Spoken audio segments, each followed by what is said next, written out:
Forecast first. Sponsored by Matex Heating, Cooling, and Plumbing. All right, if you think it's a little windy right now, just wait until tomorrow morning. We've got wind gusts right now. 35 is the max we're seeing in Mattoon at this hour. 28 in Paris. These winds bringing in the warmer air that we've seen today. But we are really going to start to crank these up over the next 12 to 24 hours. Let's look at the satellite and radar picture. Not just the winds, but we've got rain moving in. A rainy evening, especially along I-70 near Effingham, and then hanging into portions of Shelby County as well. And we're going to see more in the way of this rain and thunderstorm activity as we go throughout tonight. Again, at least still pretty mild. Temperatures in the low and mid-50s right now. 51 Mattoon, 53 in Decatur. As we go throughout tonight, that rain and wind is just going to continue as people make their way home tonight. We'll talk about how strong the winds get, severe weather with any of the storms. We'll answer that question coming up. WCIA 3 News starts right now. Now on WCIA 3 News. Gun violence continues across central Illinois. How one group is trying to take back their neighborhood. It's not just a fist fight anymore. It's I'm gonna kill you. Police in one community are on edge, where they're looking for answers after 3 straight days of shots fired. She was about to turn 88, but now instead of celebrating a birthday, it's a celebration of life. And police say a teenager is to blame. You're watching your local news leader. This is WCIA 3 News at 6. This needs to be done immediately. 3 days of gun violence in Rantoul have some people demanding better. Good evening, I'm Paul Cicchini. And I'm Jennifer Roscoe. Bullets have hit a teenager, homes and cars, and people who live there say enough is enough. Police are echoing that concern. They also hope something will break the cycle. WCIA 3's Courtney Bunting is live in our newsroom. So, Courtney, are any of these shootings related? And Jennifer, police say there's no reason right now to believe that any of them are. To recap, the first one happened Sunday night on St. Andrews Circle near Willow Pond Drive. No one was hurt, but they got 4 calls for shots fired. The second happened last night on Abram Drive. A 17-year-old was shot in the arm. And a third this morning, someone fired a gun and hit a house. I talked with people today who believe the impact on the community is the same no matter why a shooting happens. It's dangerous out here. No 17-year-old should fear for their lives outside their home. But that was the reality for Sharita Meyer's great-nephew Monday night on Abram Drive. And it's not just a fist fight anymore. It's I'm gonna kill you. That violence is becoming an all too common story for people in Rantoul. Recently, with 3 shots fired or shootings in 3 days. I think that people really need to come together. The community need to come together, and there need to be some prayer vigils. There need to be some prayer walks. It's disturbing. Wendell Golston is a member of Concerned Citizens of Rantoul. He believes the draw to violence starts in the home. They don't have the wherewithal to resolve conflicts when they come upon them. And it's when that happens, instead of give me my ball back or give me my book or whatever the situation is, they resort to violence. Golston says kids also need more to keep them busy. We have a lot of adult programs, but we don't have anything that's directly appealing to children.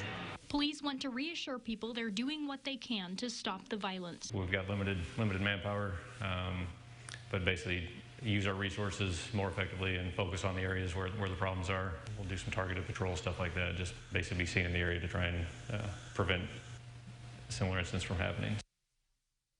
Around 3 officers to 6 officers are on a shift during any one time in Rantoul.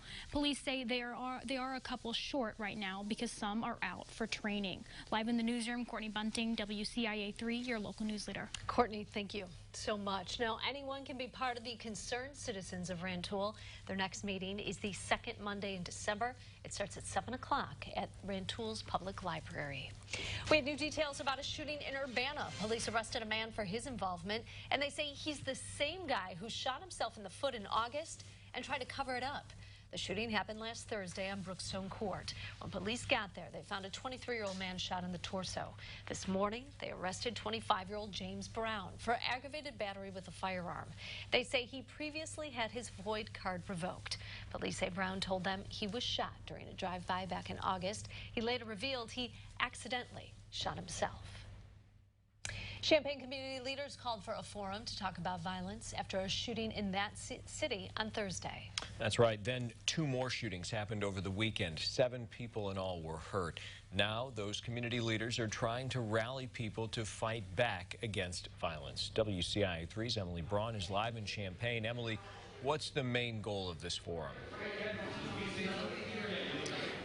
There's been a lot of talk about how to stop the violence, but these community leaders here tonight have several ways that they're trying to do it. So the thing is, they're trying to bring people in these doors to get them on board with that mission and a part of that team. So part of this meeting here tonight is to let people know what their active tactics are. They include neighborhood canvassing, going door to door to talk to people in neighborhoods where a shooting just happened. There are also mental health resources, helping people directly affected by gun violence cope with it. And of course, there's CU Fresh Start, a program that helps people most likely to be directly involved in gun violence get the chance to turn their life around. Activists say these strategies are going to take time, but they hope that they will make a difference. After all, these strategies came from ideas, from discussions just like this one. So we're going to listen in on the forum tonight, and we'll let you know what happens tonight at 10. Live in Champaign, Emily Braun, WCIA 3, your local news leader. All right, Emily, we'll look forward to that report at 10 o'clock. Thanks. Well, 2019, of course, isn't over already. There have been more shootings this year than there were last year. 2018 saw 76 shooting incidents in Champaign so far. This year, there have been 90. We have an update on a murder case. A trial date has been set for a man charged with murdering a woman in Mahomet. Jury selection for Michael Henslick's trial will start February 10th. Henslick is accused of stabbing Holly Casano 10 years ago. He was arrested last year after investigators used DNA to crack the case. Prosecutors are seeking a sentence of life in prison. There's new information. Tonight, the Champaign County coroner was releasing the name of a man killed in a 2-car crash last Wednesday. Police say Kyle DeLapp was driving down Neal Street when he hit a pole at the intersection of Stadium Drive. They say his car bumped into another car a few times before veering into that pole. The coroner says DeLapp died Monday from complications with the injuries he suffered in that crash. No autopsy will be performed. Police are investigating. And police continue to investigate the crash that led to the death of an 87-year-old woman in Decatur. Police arrested a 17-year-old for driving under the influence, but the neighborhood remains in shock. WCIA 3's Cole Henke is in Decatur and spoke with Mary Hinton's neighbors. Cole, how long did they know Hinton? Jeff and Vicki Largent moved into the house next door to Hinton 30 years ago. Jeff moved in on the recommendation of Mary's husband. And since her husband had passed away about 25 years ago, they have been looking after her. Mary Hinton's house still stands. Through the hole where the car drove through, you can see the chart inside. But on the front gate to the house, there are decorations. She called us every day. It wasn't like maybe, it was every day before she go to bed. And then she'd get up, or if there's something going on, or if I didn't get her garbage out, she'd say, you know, you gonna take my garbage out? Yes, you know, I've always got, I'll get it. And just, you know, just really good people. Hinton's birthday was Monday. She would have been 88. Her neighbors Jeff and Vicki thought they would celebrate with her, but instead, they are mourning her. It was always, we'd get her something, she'd get us something in cards, and we'd come over and drink, have a cup of coffee with her or whatever, you know. Birthdays, she knew Christmases. She was like family. She was family. Hinton was killed after a drunk driver tore through the front of her home and caused an explosion. This was the second time that somebody drove off the road into Hinton's yard. Somebody see that fence, it's all brand new. Last year, a drunk drove through here, tore that fence out. Drove through her yard? Yeah, and hit and wrecked our car. No license, no insurance, driving the car just like it's a, you know, this everyday thing around here. Every night, she would call the Largents at 7:30 to let them know she was okay and going to bed. She even called the night of the crash. But a few hours later, Largent had to make a call to Hinton's family, telling them about the tragic accident. Hinton's funeral service is this Friday, 1 week after the crash. but the Largents said it will take much longer than 1 week to get over not getting that phone call every night. Paul. All right, Cole, thanks. Decatur police have not identified the 17-year-old arrested for the crash. There have been no formal charges filed, but the Macon County State's attorney said they should be in the next few days. The Illini are back in action tonight at the State Farm Center. The question is, can they hit the century mark again? Also tonight. There's a clear tie-in for the inventor of the LED and the Parade of Lights. It'll kick off the holiday season on Saturday night. Why this year's Grand Marshal is part of the reason there is that parade. And those winds starting to crank tonight after what was a milder day, 51. Actually going back above average for the first time in a while. We'll talk about those winds. Also thunderstorms. Could we see severe weather? And we'll look at that Turkey Day forecast coming up.